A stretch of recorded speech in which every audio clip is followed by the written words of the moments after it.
So I fired up a very renowned legendary mission in Tom Clancy's The Division history. And no, it's not District Union Arena, nor is it Roosevelt Island, neither is it Capitol Building. It's Napalm Production Site. This is one of the legendary missions that still exist in Tom Clancy's The Division. Until this date, you can actually go in and you can play it. I went with a friend of mine, Agent Shadow. He's also a YouTuber and a content creator in the community. And he and I, our goal was just to kind of go in there. We had about 40 minutes left, and we were just like, all right, before we go ahead and start doing, family stuff, why don't we jump in and play some legendary from the Division 1? And we played Napalm Production Site. I went in as a healer, he went in as a DPS, and just two-manning the mission. And there was something that was quite noticeable, was that Napalm Production Site provides a very solid level design, and it's really interesting to play the mission. And another thing too, the enemy NPCs in Legendary were actually very, very difficult. They're hard to hit. They do everything that Division NPCs do. They jump all over the place and they hit you very hard. But you know what's really interesting?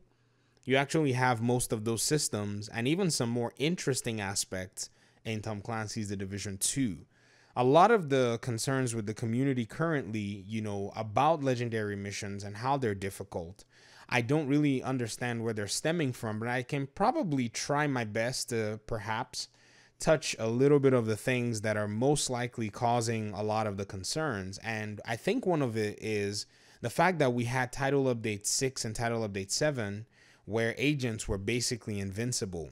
Everything we could touch, everything we could, just look at would definitely melt, because one agent could slap on any kind of build and run through any mission. I remember back in TU6, the biggest concern of the community was the game was boring, there was nothing else to do, and everything else had already been done, everything had already been gotten, and builds make no sense. These were some of the concerns that the community raised, and we were wanting new content, we were wanting new things to do, new ways to build, and new aspects of the game. And ladies and gentlemen, we were in that same position in the Division before the legendary missions were actually added. We had gone through many cycles, many aspects of the game, and everybody was just at the point where we were just like, hey, we need something new to do, and we want to actually gain a challenge. And the developers went ahead and added the legendary mission where they used the Hunter AI in order for them to be able to leverage, more playtime and more replayability for everybody within the community. And if you all remember, the enemy NPCs were amazing. They hit very hard. They did some really cool stuff, and everybody enjoyed it and everybody loved it. That was a Division grind. That was a Division way. But come to today, we got something that is somewhat similar, maybe a little bit more, I would say, emphasized or enhanced. Maybe enemies are dealing a little bit more damage, and, enemy NPCs are taking a little bit more damage. And what we see in the community is a dissatisfaction. And I don't understand where the dissatisfaction is, but I think it was as a result of the delay of a lot of content that the whole community, was in a place where many of us were not expecting for any kind of content with this level of difficulty. And it also shows some of the underlying aspects of the game that has not been necessarily changed from the Division 1 to the Division 2. And so the question of being able to tank damage in legendary missions, and I'm sticking with legendary missions for now because this is kind of like the most difficult content in the game. Other aspects of the game we can talk about later. These different aspects kind of, still raise, a few questions, like what is a tank in the Division? Like, what does a tank mean? Does a tank mean I can stand in the open and take a whole bunch of damage? Is that what a tank actually means?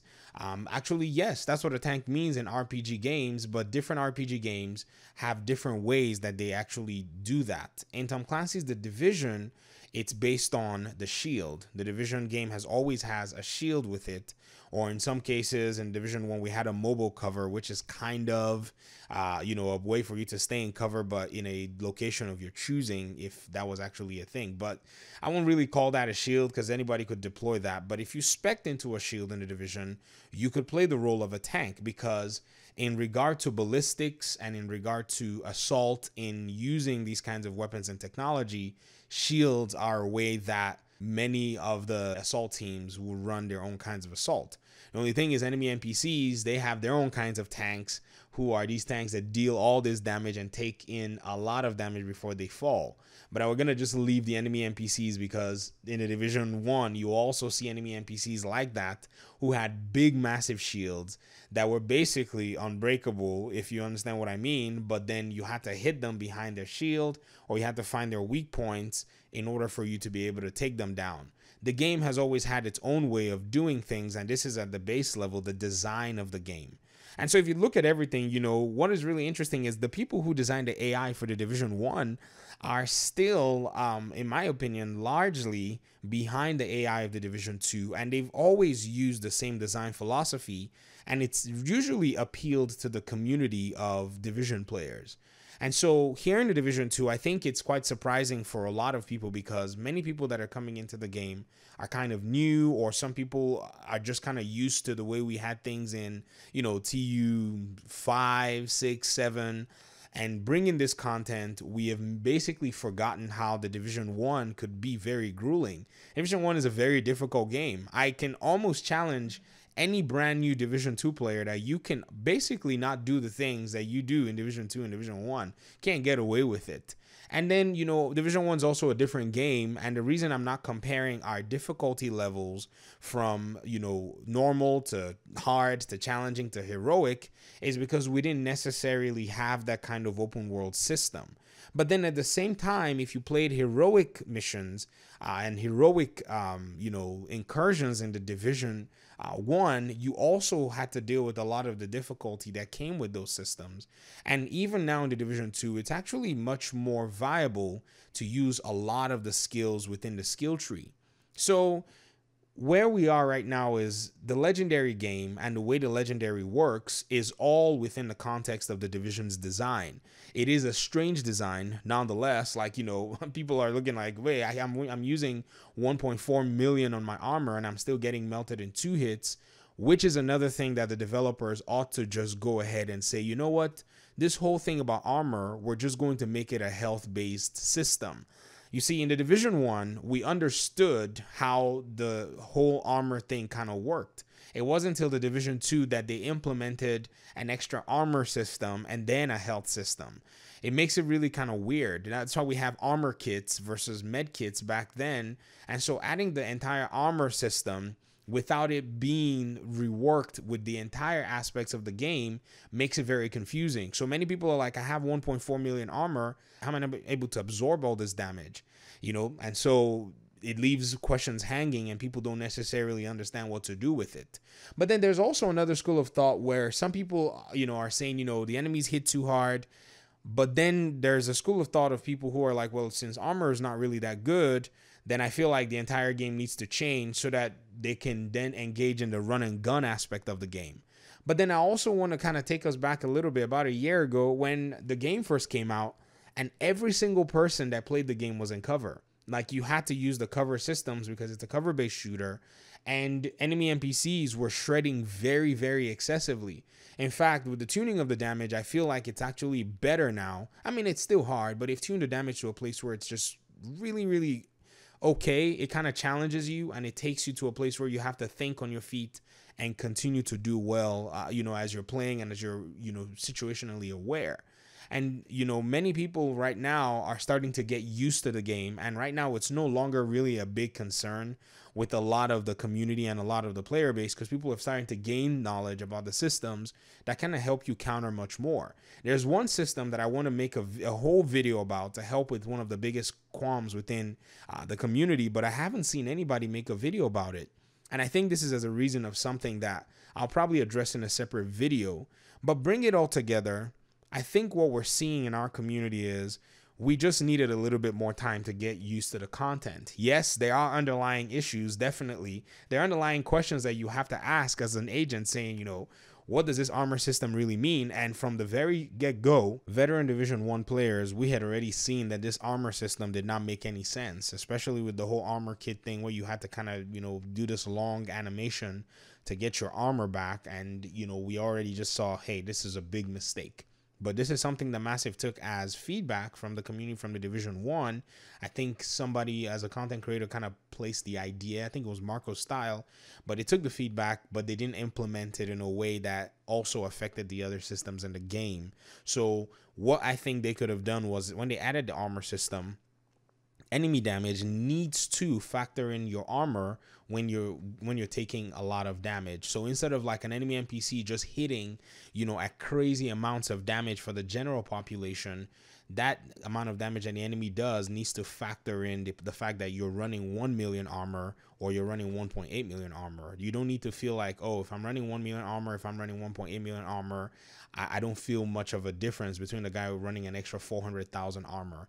But largely though, somebody wearing 1.4 million armor does feel a slight difference than the person running 660,000 armor, but the difference is not so much, to be very honest, especially when you're playing Legendary. And I think the same thing went with Legendary as well with the Division. If you ran, very high stamina and your shield broke, you will still take a bunch of damage. It didn't matter how it was. But then we didn't have an armor system, and so it was kind of understandable that your stamina kind of was factored in when enemies did damage.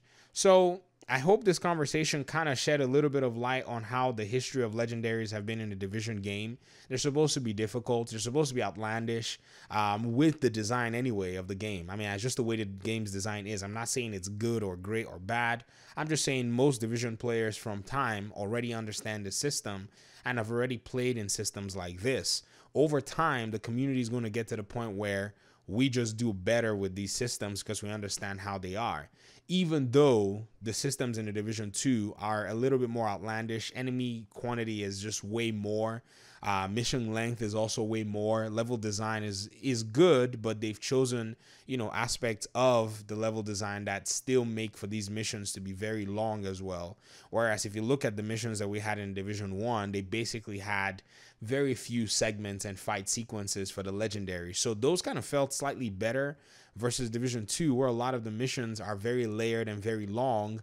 So that kind of adds a little bit more frustration for a lot of players as well. So I guess we can pit them back and forth, but they are two slightly different games. I mean, similar in many ways, but fundamentally, there is that whole pattern that you see from the first game actually rearing its head in the second game. But the second game, having had many of these different systems, just make it a complex piece of work nonetheless. So I hope you guys kind of, feel, the difference. And those of you who are veterans, you kind of see some of the similarities.